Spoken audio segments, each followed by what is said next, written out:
The rich kid survived alone on a deserted island for 5 years. When he finally returned, he didn't just become a master archer. Even climbing walls dozens of meters high was effortless for him, and the reason he climbed up there was to retrieve a bullet embedded in the wall. As for how the bullet got there, we have to go back a few days earlier. Since returning to the city, Quinn had been following the list of criminals his father left behind, eliminating the corruption eating away at the city one by one. And tonight's target was a crooked businessman dealing in fire safety equipment, because the fake, low-quality products he sold had already caused dozens of families to die in fires.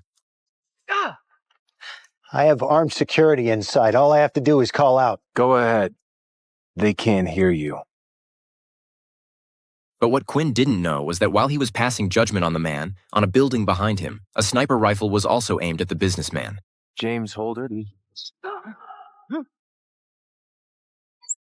Quinn dodged just in time, but he was still shot in the shoulder. He didn't stay to fight. Instead, he returned straight to his base and treated the wound. Then he took out his father's notebook of crimes. Even though he wasn't the one who personally killed the businessman, he still crossed the name off the list. But at that moment, Quinn suddenly felt dizzy. It seemed the sniper's bullet was coated with poison. He immediately opened the box he had brought back from the island and grabbed a bundle of herbs, stuffing them into his mouth. But after swallowing a couple of gulps of water, he still passed out. His thoughts drifted back to 5 years earlier. Back then, after being stranded on the island, the first thing he did was prepare to bury his father's body. But soon he discovered a notebook in his father's pocket. At that time, the pages were completely blank, except for a mysterious symbol on the first page. Quinn didn't think much of it. All he wanted was to lay his father to rest. But just then, an arrow suddenly flew toward him and struck his body. Enduring the intense pain, he turned around, only to see a hooded man already aiming another arrow at him. Moments later, Quinn lost consciousness from the pain. When he woke up again, he was inside a cave. The hooded man soon walked in. Quinn kept asking who he was and why he had shot him.